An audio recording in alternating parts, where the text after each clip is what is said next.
What I'd like to do is read through the model lesson part that Linda Dorn describes in this little packet. So if you turn the page, you'll see the number 5. And so this teacher named Donnie Skinner, I have to stand up here. A teacher named Donnie Skinner is verbalizing or thinking out loud her process of visual imagery while she's reading a passage out loud to students. And I believe this is a poem. And so I want to make you guys aware, I know we've said this before, it is absolutely okay. Again, we're talking 2nd, 3rd, 4th, not so much 1st and kindergarten. It's okay to use poems in kindergarten as well, to if you want to teach for extension, if you're teaching those higher level kids, or 1st grade, you're teaching those higher level kids and you're bringing in a comprehension piece, okay? Sometimes your lessons are going to be in 2nd, 3rd, and 4th grade over a period of several days. You bring in a poem, you read it, you talk about it, then you reread it, and now you're going to do a visualizing exercise with it, okay? So it can be more than one day worth of work. So she's modeling as she's reading. And if you'll look at the last paragraph where it starts, Donnie begins, do I have name it on there? Okay, she names the teaching point. And that's what you need to do as well. So she begins the lesson, and we're going to go through this now. She begins the lesson by introducing the new strategy. Today we're going to talk about visualizing. Tell them, name it, okay? And she tells them all good readers visualize when they read, and that a good writer writes in a way so that you can make pictures in your head as you're reading. So you're getting them to notice their pictures in their head. Just like you want to get them to notice you're asking questions as you read. All right? And I love this. She says her words are like paint on a paintbrush. The author's words to you should be like paint on a paintbrush. You're painting a picture. We use them to draw pictures in our minds. And these mind pictures help us to think more deeply about the message. They absolutely do. And then it says the teacher, Donnie, reads the first 4 lines of the poem. So I'm going to read it to you. We're going to go through this just like you're my kids. My horse, I'm riding you to thank you for taking me up the wildflower trail where the air smelled like angels. She stops. And then she thinks out loud. And she says, here's what I see. I see a young girl. She's sitting at her desk. And she's remembering the afternoon climb with her horse. And I'm picturing and smelling wildflowers. And this is a very special day that she shared with her horse as they climbed this mountain trail. So she's modeling for them by thinking out loud. And then she continues, and getting me around the fallen tree and being calm when the grapevine grabbed you under the belly. And backing up when I asked you to, even though you don't like to do it. She lets the kids soak in the language. And again, she thinks out loud. I see the horse carefully watching his step. That's what I'm picturing. And I see the horse trusting this girl to guide her up this trail.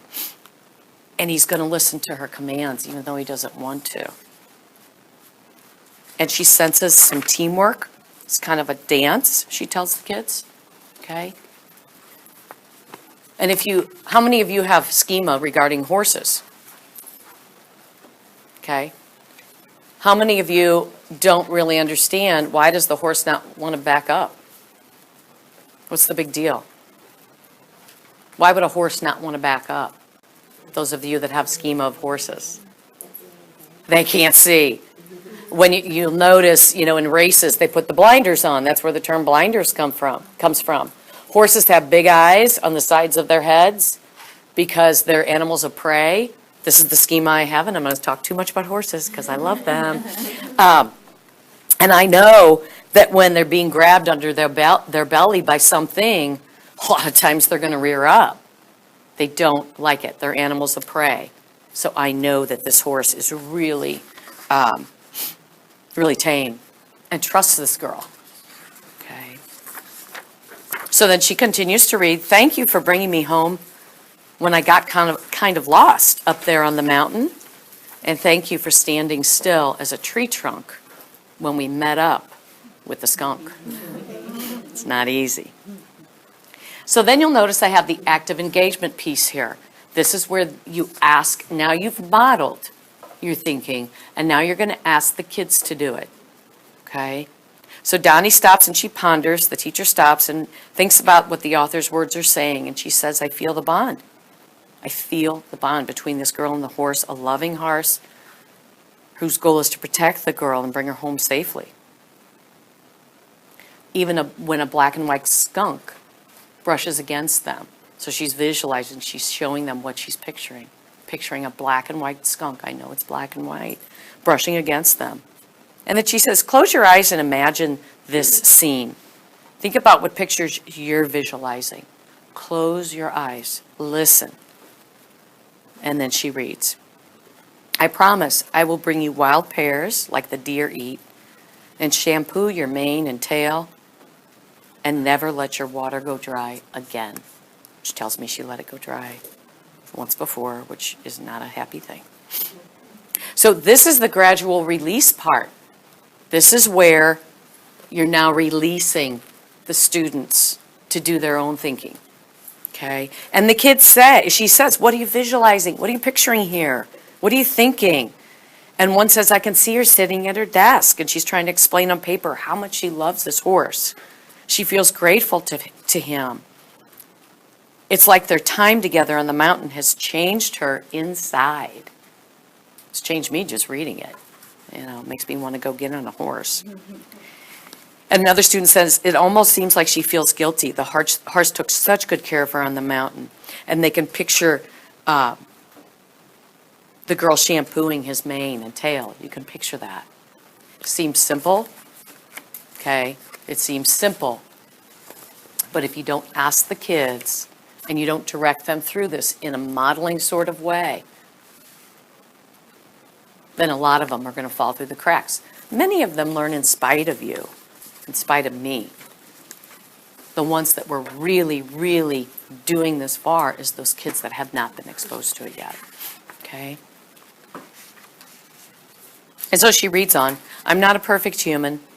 You are not a perfect horse, but today we are a team. Thank you, Stormy. I love you forever, Lisa."